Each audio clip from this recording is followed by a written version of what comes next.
Rappelez-vous que le même Dieu qui a fendu la mer Rouge vit au-dedans de vous. Rappelez-vous que le même Dieu qui a secoué la cellule de prison de Paul et de Silas et a ouvert les portes de prison vit au-dedans de vous. Que le même Dieu qui était dans la fournaise ardente avec Shadrach, Meshach et Abednego vit au-dedans de vous.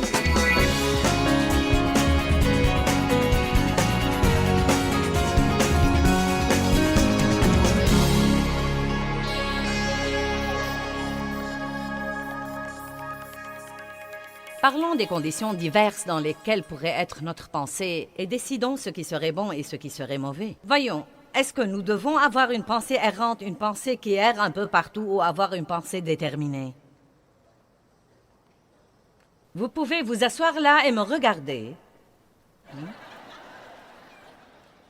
Et pendant que vous êtes là, vous allez acheter un hamburger.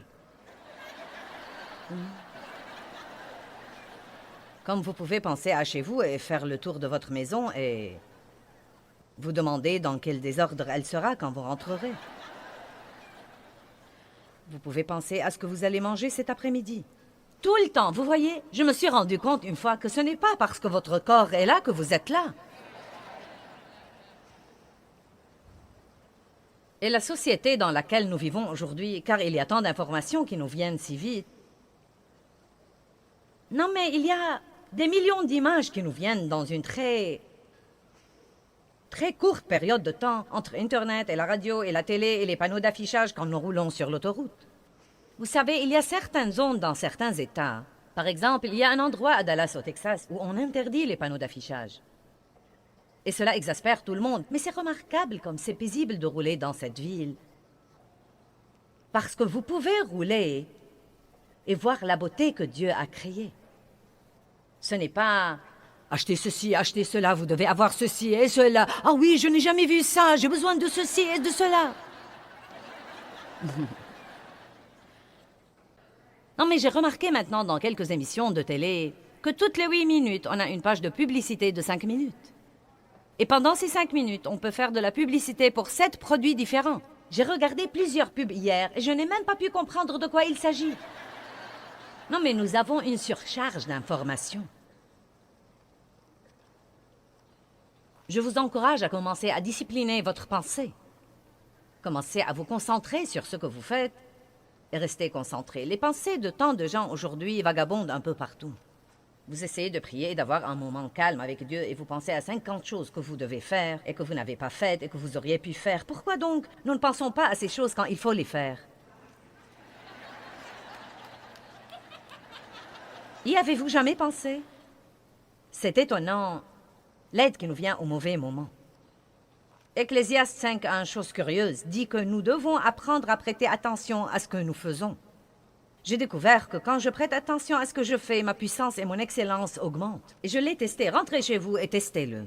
J'écris beaucoup, et si j'écris en pensant à autre chose, mon écriture se détériore et devient illisible.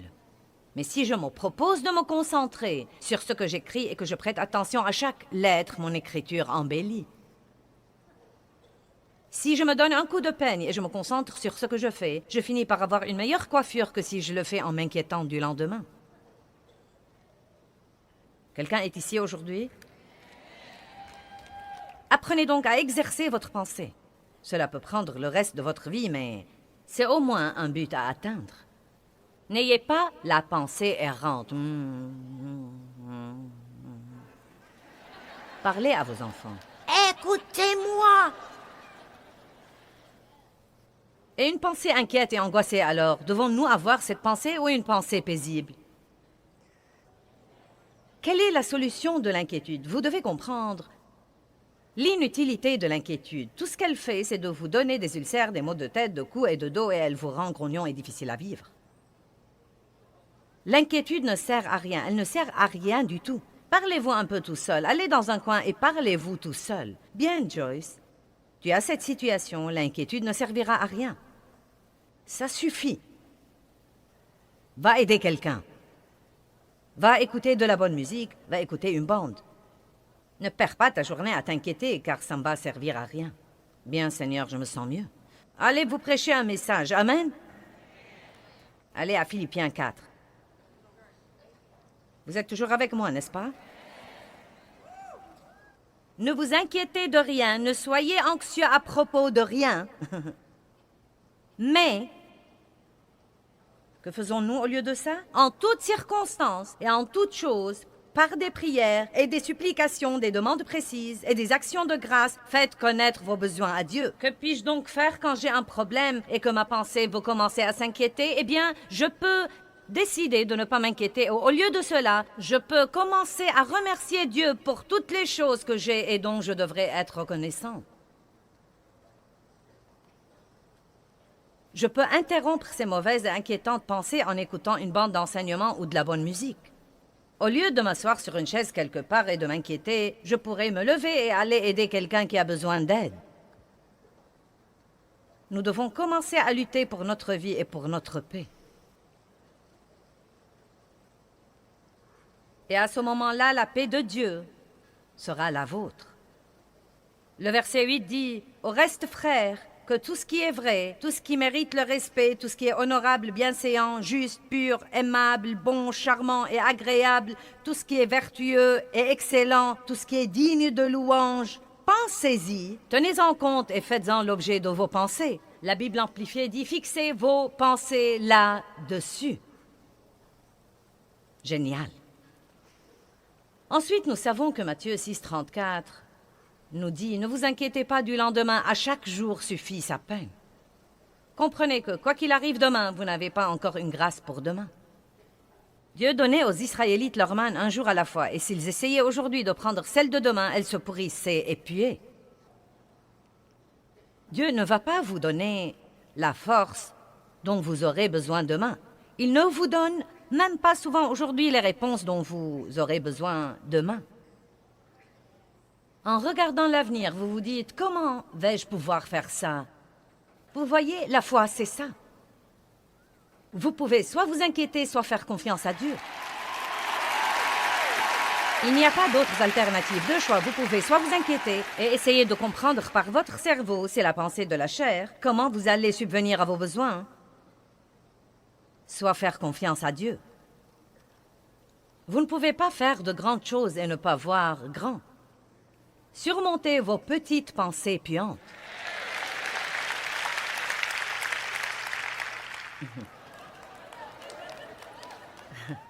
Vous devez voir grand, ayez de grands plans, ayez de grands rêves. Attendez-vous à ce que Dieu fasse de grandes choses dans votre vie.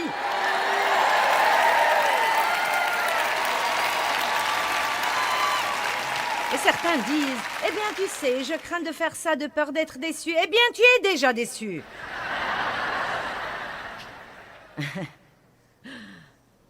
Ouh, Jésus, je m'amuse ce soir. Et la pensée errante alors? La pensée qui résonne toujours, la pensée qui essaye toujours de tout comprendre. Dieu a dû me le montrer dans ma vie. Et ça a eu lieu il y a de nombreuses années. Il m'a dit, Joyce, tu es adonnée au raisonnement. Non, mais je ne pouvais pas me calmer avant de croire que j'ai tout compris. Ma pensée s'attaquait à quelque chose et le mâchait en 1000 morceaux. Et finalement, quand je croyais l'avoir compris, eh bien, Dieu m'a dit, crois-tu que tu as compris tous ces trucs? Tu ne comprends rien de rien. Je vous prie d'aller à Matthieu 16. C'est quelque chose de très drôle.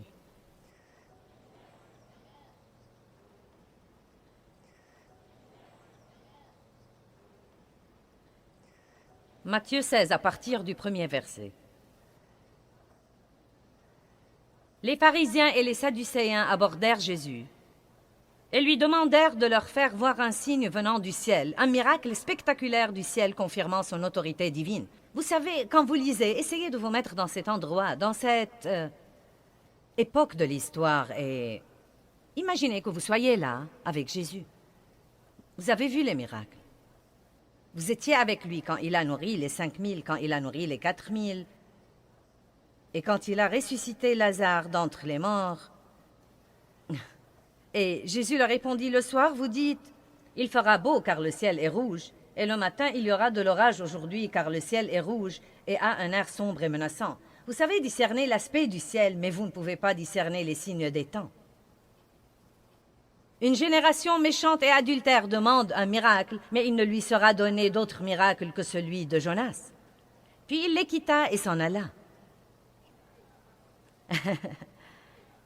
Et quand les disciples passèrent à l'autre bord de la mer, ils découvrirent qu'ils avaient oublié de prendre des pains.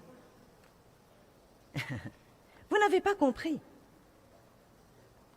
Seules des personnes stupides seraient dans une situation pareille et ne songeraient qu'au déjeuner. Jésus leur parlait de choses éternelles, de merveilleux secrets spirituels, et ils ont dit « Nous avons oublié notre déjeuner. » Oh!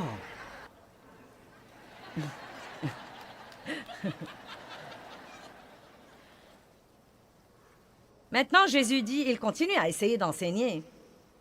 Donc, il utilise maintenant cet exemple du pain et il dit, eh bien, faites attention et prenez garde au levain et au ferment des pharisiens et des sadducéens. Maintenant, il essayait de leur parler de l'hypocrisie religieuse, mais ils pensaient toujours au déjeuner.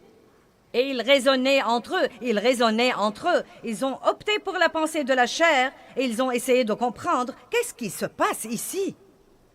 Et ils se sont dit, a-t-il dit ça parce que nous n'avons pas pris de pain?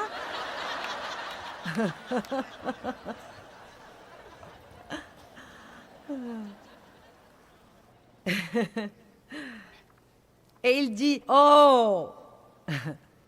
Jésus, l'ayant connu, dit, pourquoi raisonnez-vous en vous-même, gens de peu de foi, sur ce que vous n'avez pas pris de pain?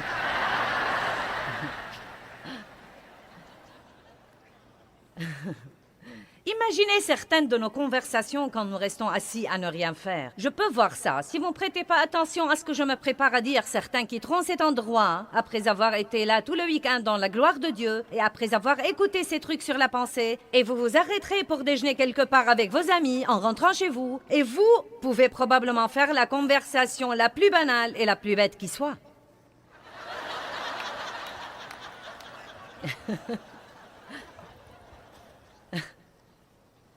Et je suis sûre que Jésus serait parmi vous et dirait « Oh, gens de peu de foi, pourquoi vous vous en inquiétez? Dites-moi, vous ne m'avez pas vu remplir 3000 personnes du Saint-Esprit? Vous ne m'avez pas vu sauver 381 pécheurs? Vous n'avez pas senti ma gloire dans cet endroit? Vous n'avez pas senti le feu dans vos cœurs quand Joyce vous a parlé de mes promesses? »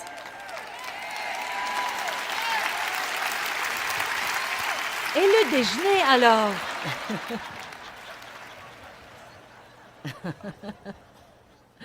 Allez, est-ce que vous comprenez? Sortez de vos pensées et entrez dans l'esprit. Arrêtez de vivre dans votre cerveau. Arrêtez de vous tuer à penser et commencez à croire Dieu. Ayez un peu de foi, ayez un peu de discernement. Rappelez-vous que le même Dieu qui a fendu la mer Rouge vit au-dedans de vous. Rappelez-vous que le même Dieu qui a secoué la cellule de prison de Paul et de Silas et qui a ouvert ses portes de prison vit au-dedans de vous. Que le même Dieu qui était dans la fournaise ardente avec Shadrach, Meshach et Abednego vit au-dedans de vous. Et si nous nous le rappelions à minuit quand nous sommes seuls à la maison? C'est là où ça va marcher. Ça ne marche pas du tout si ça ne marche que dans la réunion.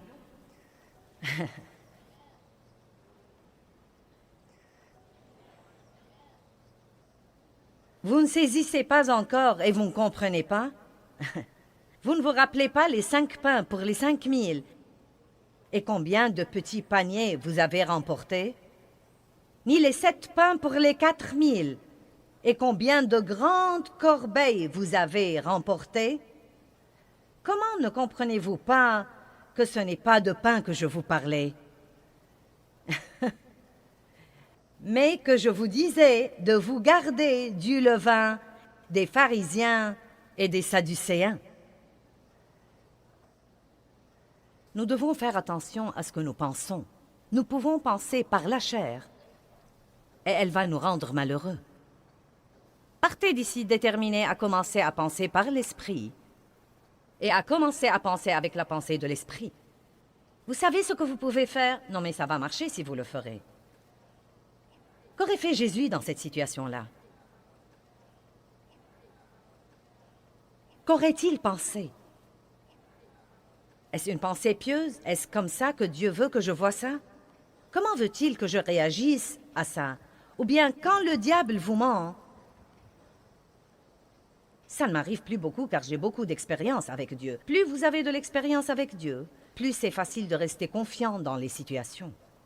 Mais il y a eu une époque dans ma vie, dans le ministère, où si je prêchais et que 2 ou 3 personnes quittaient avant la fin du sermon, je serais complètement convaincue que mon message était pourri et qu'ils ne m'ont pas aimé.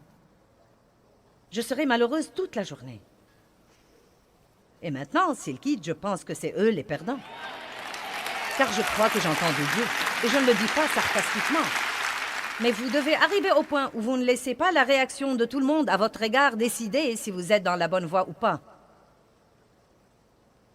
Car le diable peut toujours trouver quelqu'un qui vous regarde de travers au mauvais moment.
Une fois, j'ai fini une réunion.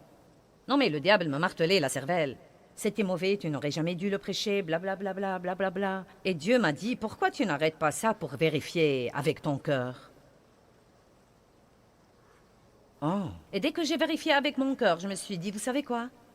C'est ce que Dieu m'a dit de faire. Je l'ai fait du mieux que je puisse faire. Il ne s'attend pas à autre chose. Il le prendra et bénira les vies des gens avec ça. Ensuite, jouissez de votre vie. Si vous restez dans vos pensées, vous allez être malheureux. Mais si vous entrez dans l'esprit, vous pouvez avoir la vie et la tranquillité d'esprit. Il y a tant d'autres aspects dont je pourrais vous parler. Une pensée embrouillée ou une pensée claire et résolue. Commencez à prendre des décisions. Une décision n'est pas une décision tant que vous décidez de ne pas décider. Ne vous inquiétez pas de rater Dieu. Si vous le ratez, il vous trouvera. N'ayez pas une pensée égoïste au lieu d'une pensée altruiste. Un de mes versets préférés dans Galates 6, 10 dit « Songez à être une bénédiction, surtout à ceux de la maison de Dieu. »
D'être une bénédiction. Vous ne devez pas attendre 3 sonneries de trompette et 2 prophéties et l'apparition de 4 anges avant d'aller faire une bonne action.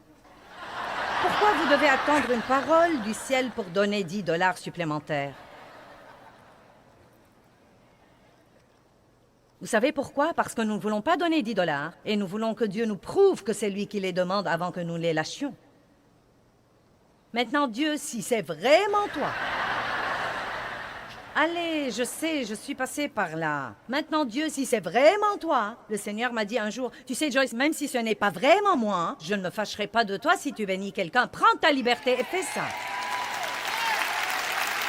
Tu ne dois même pas demander ma permission pour être une bénédiction. Je t'ai créé pour ça. Fais-le sans hésiter.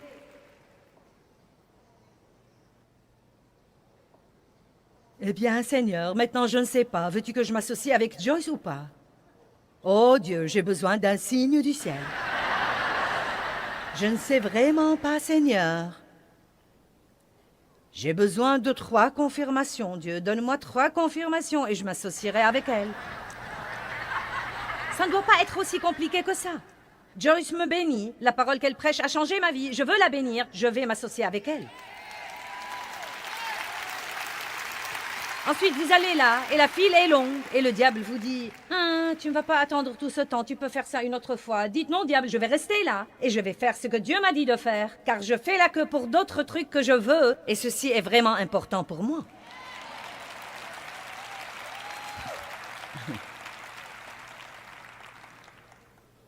Écoutez cette dernière chose. Qui veut écouter cette dernière chose? La dernière chose que je veux vous dire, c'est de faire très, très attention à la manière dont vous pensez de vous-même. Ne vivez pas avec une conscience coupable tout le temps, mais ayez une conscience de justice. Oui, nous péchons et nous faisons de mauvaises choses de façon régulière, mais la Bible dit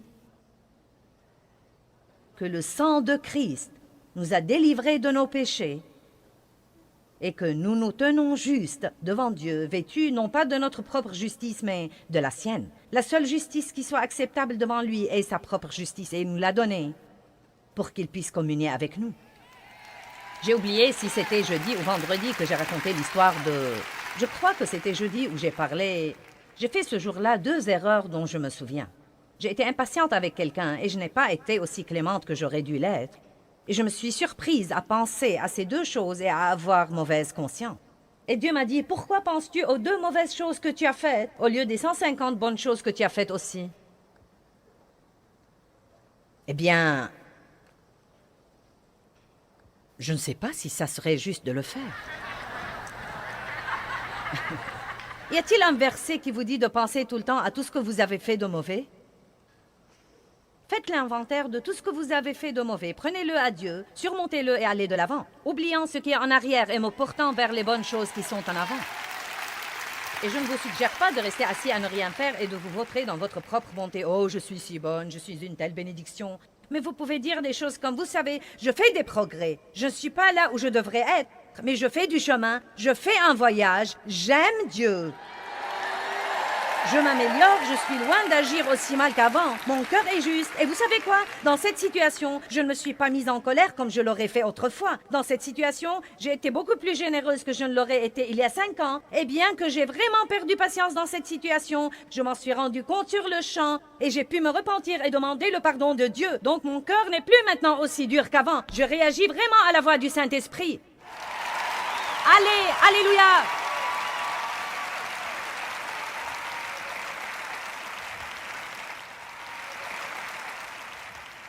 Vous allez donc avoir de meilleures pensées sur votre vie, sur les gens autour de vous, sur votre avenir. Toutes les choses que Dieu vous réserve attendent que vous aligniez votre pensée sur la volonté de Dieu pour votre vie. Levons-nous tous ensemble.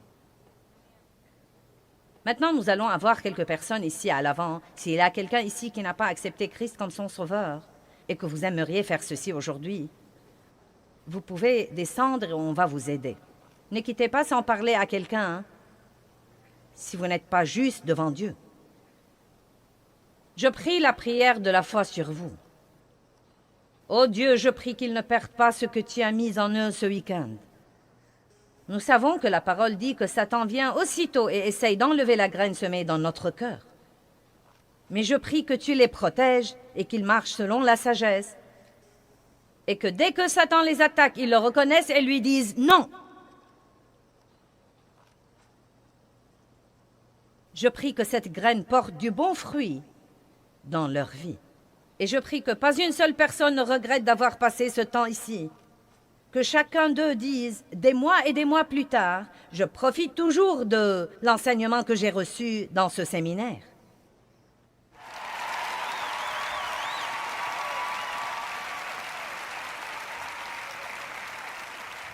Je prie que les gens aient fait de nouveaux amis ce week-end, noué de nouvelles relations, qu'ils rentrent chez eux rafraîchis, remplis de passion et d'ardeur, pour faire ta volonté.